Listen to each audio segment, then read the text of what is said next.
Frank mentioned, not Frank, I asked Rory about what is our budget for benevolence.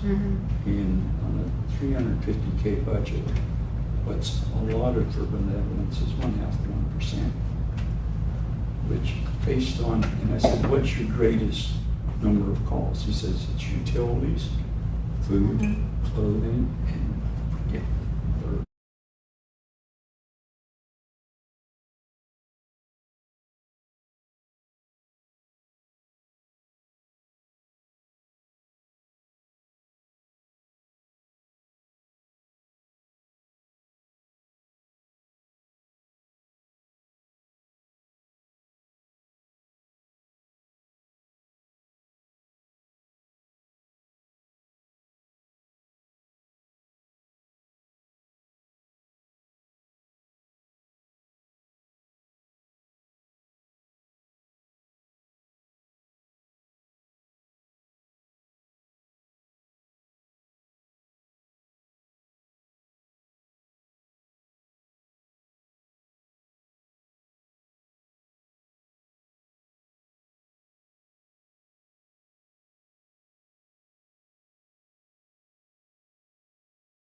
How are you? Good to see you. And you came in the front door? Okay. The worship center is right in front of me.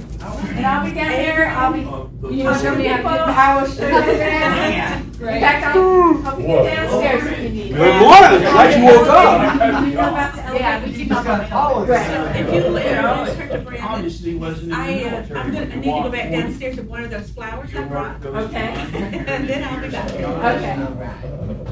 And have you seen anywhere? Brandon, darling, we have a new visitor today. And what's your name? Ellen. Ellen Ward, right? Nice to meet you. I'm Brandon, nice to meet you. You know. 20 I'm glad you're minutes. here. Talking all the time.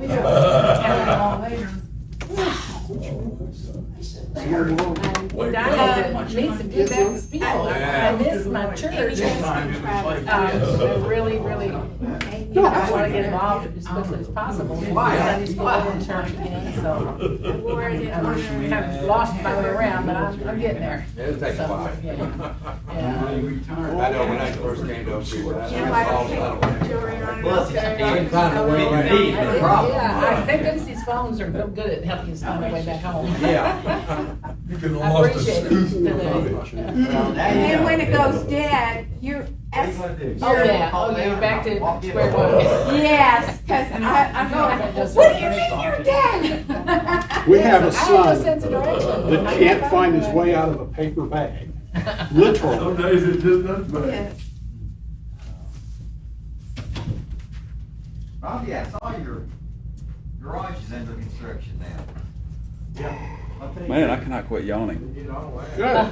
I'm not tired. I mean, I don't feel It tired. means your brain's not getting enough oxygen. Yeah, I've heard that too.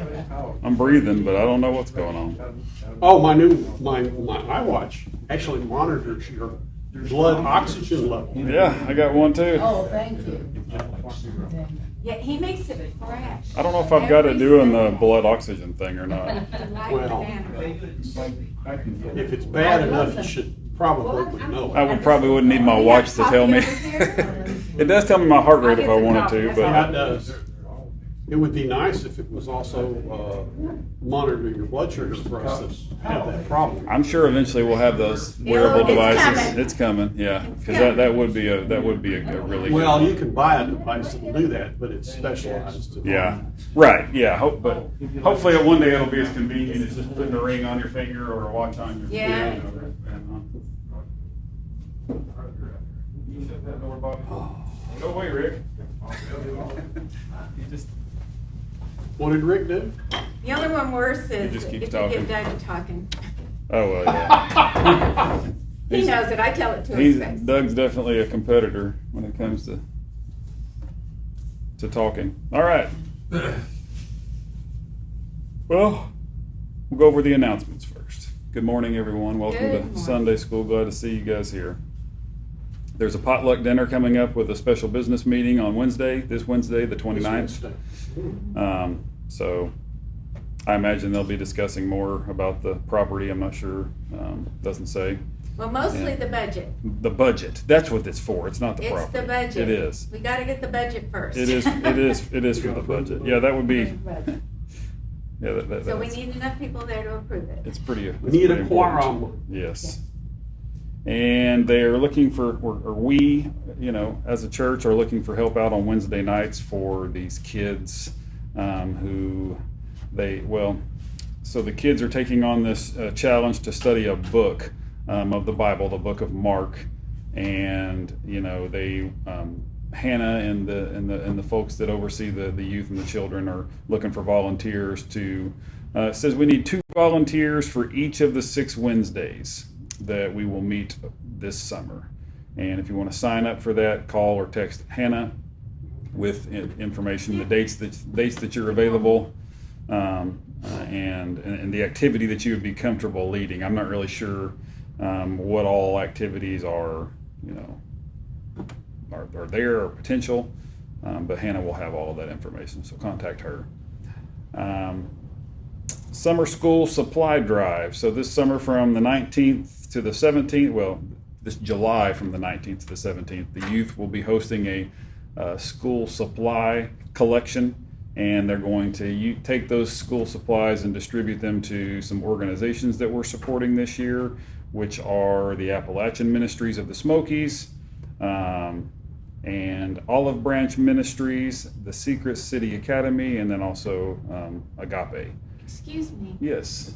July 19th through August 17th? No, July 19th, excuse me, June 19th to July 17th. Okay. I said July 19th to July 17th. didn't I? Right, Yeah, that's, and I was that wouldn't very work. confused, so I wanted to know when to bring them. Sorry. Just words, they just, Yeah. maybe I do have maybe I am having low oxygen get to my brain. That's what's causing the yawning.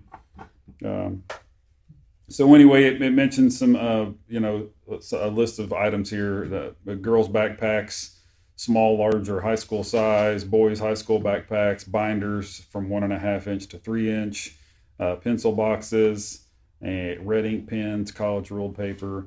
And then it says, in addition to those traditional school supplies, other items like hygiene items, feminine hygiene items, socks, boys and girls underwear, deodorant, and that sort of stuff are also welcome, needed, and would be greatly appreciated. The next thing is the dates for the July fellowship table. That's going to be Friday, July 8th at noon. It's always at noon, from noon to 1 in the fellowship hall. And as always, anyone in the community is invited to come. Tickets will be available for purchase at $5 a ticket. You get a lot more than $5 worth of food, especially these days. Well, the big thing is the fellowship. Yes, the fellowship is the most important, but if that's not enough to get you there, maybe the food will. And then you can enjoy the fellowship as, incidentally. But the tickets will be available for purchase the Sunday before in the narthex. So there you go. Let's see, what else? Oh, the main entree for that is going to be barbecue country ribs. So that, so fellowship's not, if fellowship doesn't, just call on you, then maybe barbecued country ribs will. And if there's any questions or need any information about that, just contact Jan Stoutland. And it says here, your First Baptist Church trustees are working on cleaning up the facility, and as part of that, removing old excess furniture and equipment. Folding chairs, especially those with wood seats that are not suitable for outside services, old folding classroom tables, there's old exercise equipment in this place. There's lots of neat things to be found if you were to go, adventuring around the building. But it looks like a lot of these things that we've taken in from donations and whatnot, if you want that stuff back, if any of these things sound like something you've donated, you're welcome to take them back. Please let us know. Otherwise, they're going to be, Gary? No, go ahead. Otherwise, they're going to be given to the general public. There's going to be there maybe have a yard sale, a rummage sale, or something like that. And then, ultimately just throw the stuff away if it's... Can I make a comment about our trustee committee? I don't mind. I'm not on the trustee committee, so if it's a bad comment, I'm not included right now. No. We lost one of our Oh, trustees in Jim McCall. yes. His funeral is today. Yes. But Jim was a trustee at heart all his life. Yes. Ever since I've known him. That's what I've heard, and that's what I knew of him as well in the limited Yeah. time that I was, able to know him. But yes, He was a wonderful fellow. he probably makes up about 3 or 4 trustees just single-handedly on his own as well, and that might be undercutting it a little bit. So No, I don't think any of the trustees would disagree with that. yeah, and that's just another thing, it's not on the announcements, but we did lose one of our own, and his funeral will be today. Visitations from 2 to 4, and then the service will begin at 4 p.m. Here at the church in the sanctuary. So that's Jim McCall. And that takes us into prayer, and we'll remember Jim and family. But let's go ahead and pray before we get into Sunday school. Heavenly Father, we just thank you so much for another opportunity to gather together in your name to think about you, to direct our hearts and our minds on you and your word and these things that, these consequences of you, Lord, and our relationships with you, and just help us to grow in our knowledge of you and to share these things with other people. And we just pray that you would be with our congregation today, be with our worship services and the funeral services that follow. Please be with everyone who's coming to get together and say goodbye to a beloved member of our congregation, our family, and just be with everyone who's been impacted by this loss and who is grieving over the loss of Jim McCall. We pray these things in Jesus' name. Amen. I forgot to mention, I talked to Linda as I was coming up here. Jim has a infection in his leg, and he has to keep his leg up. And Linda said the wound is looking better, but his leg is swollen and painful. Yep. So he can't walk. Okay, so we need to keep Jim in our prayers as well. I actually talked to her. I didn't even think of that right before I came up here. She was looking for crutches, so Yeah. she got a pair for him to walk on. People may not know, but Jim is one of the mainstays for Agape. Mm-hmm. He has been buying a lot of the packaged foods for years. Yeah. And so we, the other members of the team, have to pick up for that. Yep. But I mean, he can't Jim do that right now. Jim is just a mainstay in general because he's Amen. over at the ecumenical storehouse as Yes. well. You know, he's Yes. him and Linda both a big part of that operation. Isn't he a member of the board at Ecumenical? Yes, I he believe is. so. If not, he was. But If it's not him, it's his wife. yeah, Right. but either way, if Jim's leg's not working good, we want it to get better really fast. We need his legs working. Amen. All right. Well, that brings us into Sunday school. So we're, starting something, we're starting on a new discussion this week. So that's cool. So far in our discussions, so we've been in this area of theology called natural theology, that branch of Christian theology where we look at, we look for the evidence for the arguments and evidence for the existence of God without appealing to Scripture and special revelation and that thing, just by looking at the cosmic order of things, the natural order, and considering our own, thoughts and thinking through these things. And so far, we've considered the idea that belief in God can be properly basic. That is to say that belief in God can be both rational and warranted, even in the absence of argument and evidence. And we talked about how this comes through the inner testimony of the Holy Spirit. We then looked at the argument from contingency, followed by the argument, or the Kalam cosmological argument. So the argument from contingency, if you will recall, makes the case that everything that exists must have an explanation for its existence. It either exists necessarily or it's contingent. It owes its existence to some external cause. The Kalam cosmological argument makes the case that the universe has a beginning of its existence, and so therefore it has a cause for its existence. That the universe is not, past eternal, that it did come into being at a finite point in the past, and so something must have caused it. We then followed that up with some scientific evidence that supports the argument for the universe having a beginning at some finite point in the past.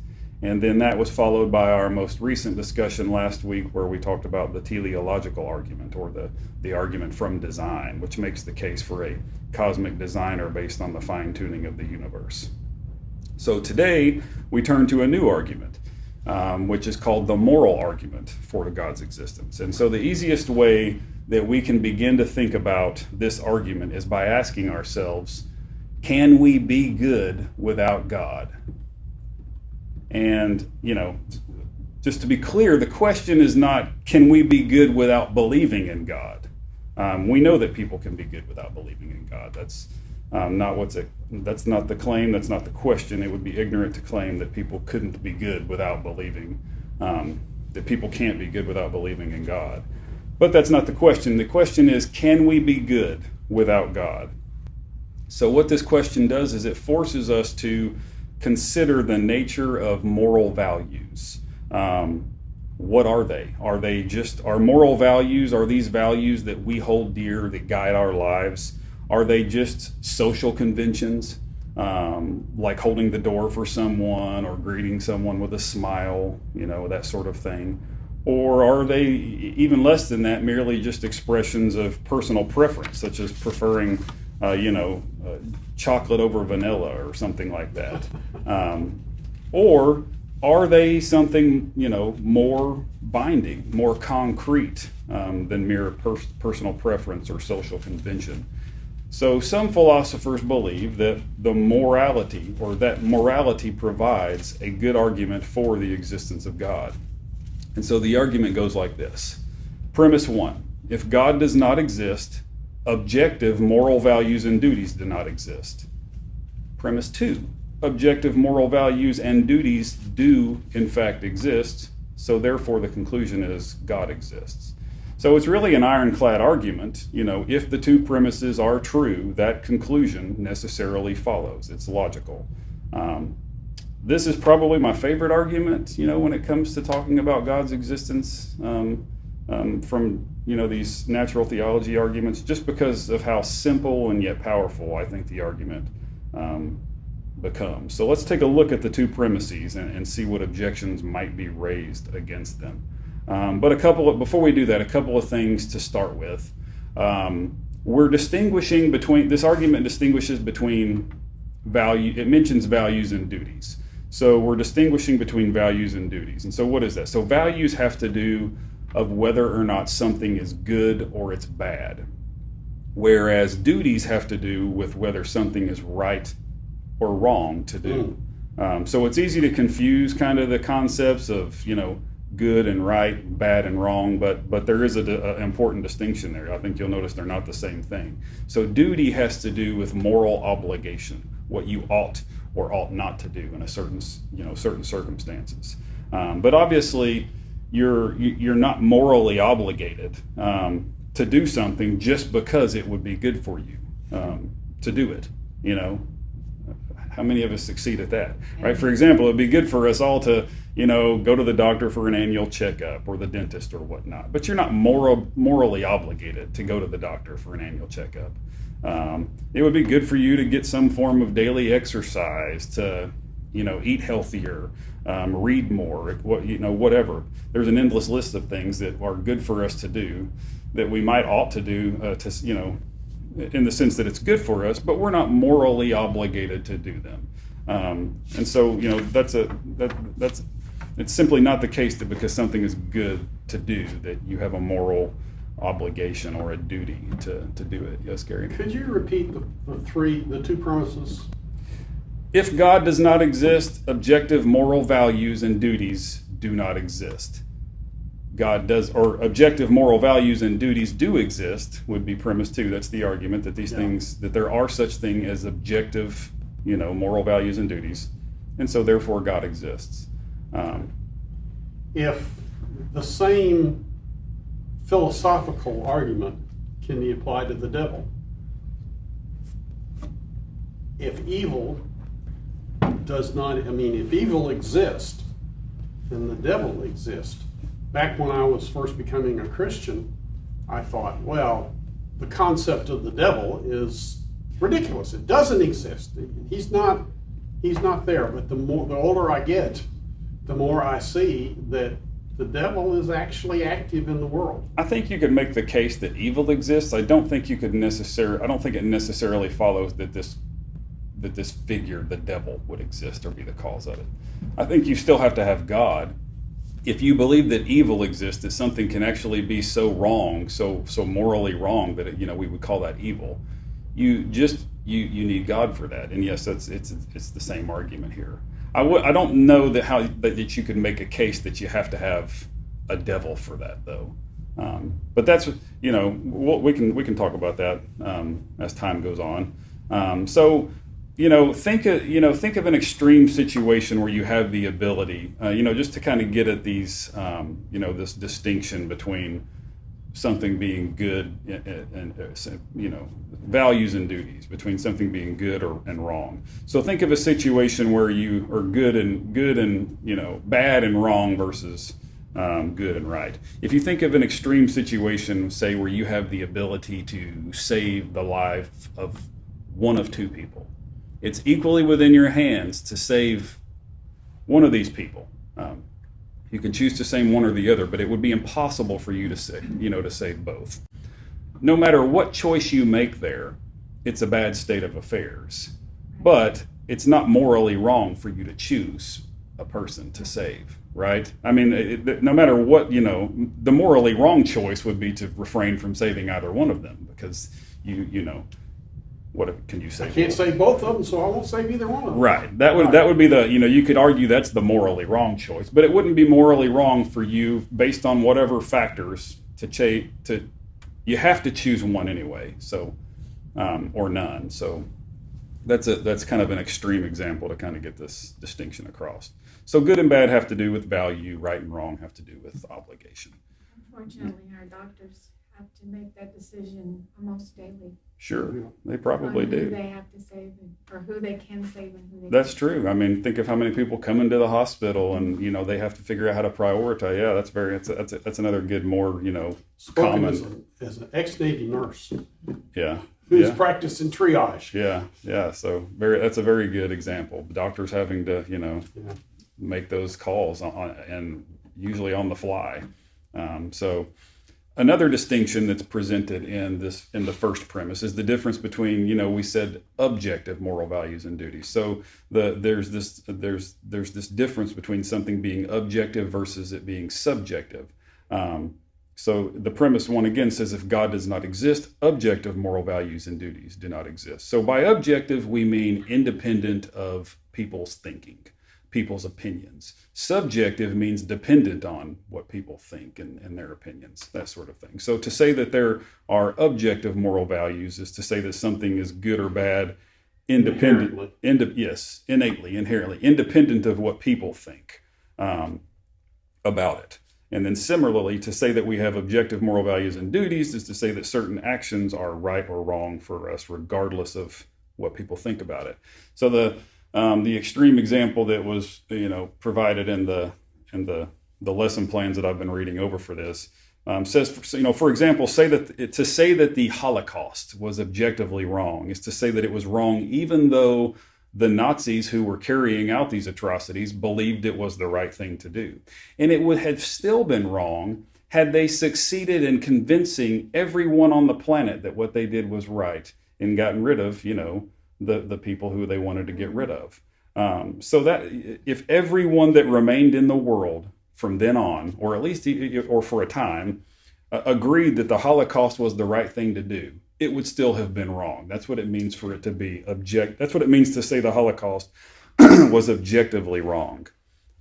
So premise one claims that without God, this sort of moral objectivity, these objective moral values and duties, they don't exist. They're not the moral values and duties wouldn't be objective in that sense without God. Something else that's worth pointing out here, because there's sometimes some confusion between these terms, is we don't want to confuse something being objective with it being absolute. That's different. Again, objective means independent of people's opinions, what people think about it, where subjective, it means, dependent upon people's thinking. But in contrast, absolute means independent of the circumstances. So it is just, and it's versus the term relative, which means relative to the circumstances. So we're not claiming that there are absolute moral values as opposed to values that are relative. Because in whatever circumstances we find ourselves, there will always be a right thing to do and a wrong thing to do, but those things will be relative to our circumstances. They're not absolutes. So for example, let's say in some circumstances, you can see that it may be justified to take a human life. For example, there's a terrorist that's about to, do a suicide bombing. Do you let the terrorist suicide bomb and kill possibly hundreds of people, or would it be justified to kill that terrorist before he's able to do that? So it's important that we don't, but in other circumstances, obviously, it would not be justified to take a human life. So that's the difference between objective and absolute, and then subjective and relative. it's important that we don't confuse the distinction between absolute and relative with the distinction of objective and subjective. We're not making the claim that moral values are absolute, since we saw by example that they will, making these moral choices will often be relative to our circumstances. The taking of human life, in short, the taking of human life is always a bad state of affairs, but it's not always necessarily the wrong thing to do. So that's that.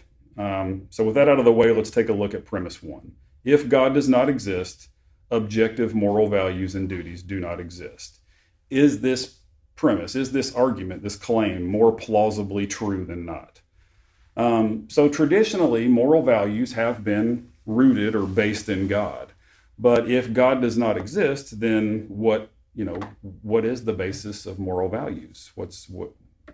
Where do we ground them? If God does not exist, where do moral values find their objectivity? For example, why think that a human being has worth, objective moral worth, if you don't have God? If you're not rooting this moral worth of humans, if you want to say that human beings have objective moral worth, but you want to say that there is no God, then where is that basis? From an atheistic point of view, it's difficult, to say the least, to see how human beings have objective moral worth. When it comes to atheism and kind of atheistic worldviews, the most popular of the worldviews among atheism is naturalism. And naturalism holds to the idea that the only things that exists are those things that can be explained by scientific investigation. But science is morally neutral. It doesn't itself offer a foundation for moral values. Mm-hmm. So if naturalism is true, then objective moral values and duties don't really exist. On naturalism, the values that we hold dear and that we live by would just, be the products of biological evolution and social conditioning, that they've just kind of evolved over time. They're really nothing more than the illusion, that human beings have. And I'm sure, and not all atheists, probably, I'm sure that not all atheists adhere to naturalism, but even so, if atheism is true and there is no God, why think that human beings are morally valuable, have moral worth? In the absence of God, atheism still resigns, moral beliefs to the position of basically just an accidental byproduct of nature. They ultimately serve, in an ultimate sense, they just ultimately don't serve any sort of purpose, and they're doomed to perish with everything else in the universe, because that's what science says will ultimately happen. So if there is no God and atheism is true, then someone like we mentioned Richard Dawkins in a previous discussion. He's an evolutionary biologist and an atheist. But if there is no God and atheism is true, then Richard Dawkins is correct when he says that there is, at bottom, no design, no purpose, no evil, no good, nothing but the blind, pitiless indifference. Boy, he is sad. Well, he just recognizes the logical conclusion of atheism. But yeah, that's this pretty, worldview is so sad. That's pretty depressing. But he doesn't live that way. Of course, he and that's the thing. No one really lives this way. Excuse me. My mouth is a little dry. But again, on the atheistic view, moral values really just can't be anything more than a feature of socio-biological evolution. And so the values that we hold dear are just determined by the processes of natural selection, and because they're advantageous to our survival, our flourishing as a species. That makes them a result of what's good for us, right? And not actually morals anymore. Right. That's what I was thinking. That's the only other place I would go is like, well, what's sort of the greater good? Right. You would just kind of, yes, you would. It would be the herd mentality, right? What's the greater good of the herd? What's gonna, make us, that's gonna make us better at reproducing and flourishing in that way.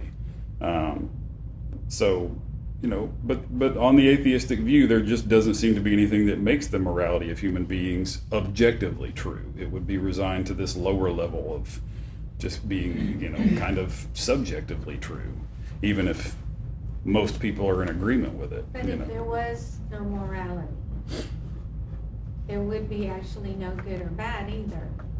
So if I were an atheist, and I honestly believe that doesn't exist, then whatever makes things better for me is all I would care about. That is very. I wouldn't care if killing him meant it was better for me. I wouldn't care. It wouldn't be good. It wouldn't be bad. It would be. You may care, but you wouldn't. But would you have to? What if you didn't? There have been those. And then there's pacifists. Yeah. Yeah. I'm just going to go over here and sit in the woods and leave everybody alone. And if it's I live, and if I die, I die. Right. Exactly. That's exactly what what we're saying. What is our purpose? Well, that's then we lose all purpose. That's a whole different discussion. Yeah. Finding, does human life, moral worth aside, does it have meaning and value without Right. God? And that's another argument to be made outside of the. It's closely related to the moral argument, though. So in the book, another kind of weird, disturbing example, but in his book, The Descent of Man, which I'm sure some of you have heard of, by Charles Darwin, he points out how the morality of a species will evolve differently based on their physical environment. And so as a kind of a thought experiment, he says, for example, that if men were reared under precisely the same conditions as hive bees, there can hardly be a doubt that our unmarried females would, like the worker bees, think it a sacred duty to kill their brothers, and mothers would strive to kill their fertile daughters, and no one would think of interfering in that process because it would just be the normal. It would just be the way that it is, because that behavior is guided by just nature. Sociobiological evolution of the bee. So if there is, brain just went blank. There's a Steve Martin has a group that sings songs. One of which he's written is that atheists have no hymns. Yeah, that's a good saying. They probably don't. Yeah. Steve Martin. I thought you were going to talk about the Three Amigos there for a second. Well, no. But if if there is no God, there is no foundation for regarding the particulars of human morality as objectively true. Humans and their delusions about morality are merely operating according to the influence of natural selection, for the herd mentality. And so the same can be said when it comes to our moral duties. Well, herd mentality, natural selection applies to the individuals, not necessarily to the herd. That's true. But the systems that identify good and evil do identify with the herd. It's the social, the social conditioning is right. The herd mentality. Sorry if I'm confusing the two. That's all right. I got to correct you somehow. Oh no, I appreciate it. I need correction all the time. Sometimes I'll just throw words out there. You can't bring them back. But again, the same can be said when it comes to our moral duties. These have traditionally been based on God's direction for how we should live our lives. The Ten Commandments would be like a big glaring example of that. But there's a lot more with the teachings of Christ and everything else. But if there is no God, then what remains for objective moral obligation, for objective moral duties? On an atheistic view, humans really don't have, we're no different than animals. And so we really don't have obligations toward one another. There's no obligation to refrain, and this is where we're getting into herd mentality. There's really no obligation to refrain from behaving violently toward one another. You have in the animal kingdom, you have what in the human kingdom would be considered rape and murder and incest and all these things that we consider taboo. They're not you can't even use these words real. I mean, you could use incest. It's just more of a scientific term, but there's it's not rape and murder in the animal kingdom typically. It's because those they're not held to those same sorts of obligations again. So if there is no God, then what is there that can impose these moral obligations upon us? Where do they come from? And so again, these seem to be nothing more than behaviors that we've developed through evolution and social conditioning, which allowing for our species to flourish. Certain actions like incest and rape may not be advantageous, biologically and socially, and so in the course of human development, these things have become taboo. We've pushed them out of our behaviors, but that does absolutely nothing to show that rape and incest are objectively wrong, that they're really wrong. Such behavior, like we just said, goes on all the time in the animal kingdom. So in our case, without God, the murderer or the rapist is really doing nothing more than going against the herd mentality. He's just kind of violating that set behavior that we've all kind of agreed on, but he's not doing something that's objectively wrong. So if there is no moral lawgiver, there is no objective moral law by which we must obey. Now I do want to stop there and say, or iterate what I said earlier. You don't have to believe in God in order to be a good person, to know these things are true and that we ought to behave in certain ways and that sort of thing. I don't know of anyone who doesn't believe in God who would, condone things like murder or rape or we're not saying that at all. Again, the question is not, must we believe in God to live moral lives? The answer to that question is clearly no. A person does not need to believe in God in order to recognize objective moral values and duties, or to formulate a code of ethics to live by and so forth, that sort of thing. Rather, the question is, if God does not exist, do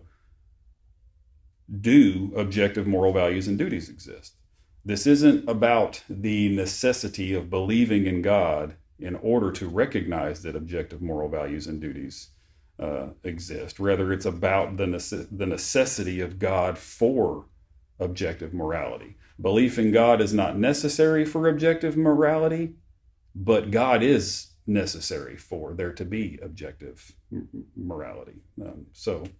I'm going to stop there because we're supposed to stop pretty soon. So we'll talk more about the moral argument next week. We'll look at some arguments against it and that sort of thing. But any other questions? Or I think moral and obligations and duties don't reflect just to people, but to all of the surrounding area, also to nature. Yeah. And I think we find it easier to not make them as important. Like, what are we doing to the trees? What are we doing to the air? What are we doing to the ocean? Okay, that's what you're saying. What I'm saying? Moral obligations to the world around us. World around that us. we have to. Yeah, Right. no, I think you get And I argument. think we find it too easy to, that's not really wrong. Yeah, that's because we don't see the immediate impact, right? Right. So we'll let our kids fix the world that we destroy, that sort of thing. So But no, I agree with you. I think we do have moral obligations, and if you recognize that, in order for those moral obligations to be objective, then there has to be God. Well, then if you look to what God has, spoken to us through His Word and everything, then, this world is a special place that He created just for us. And so do we not have a, obligation to try to take care of it? I mean, you can make that case, and many people do successfully, I think. So, yeah.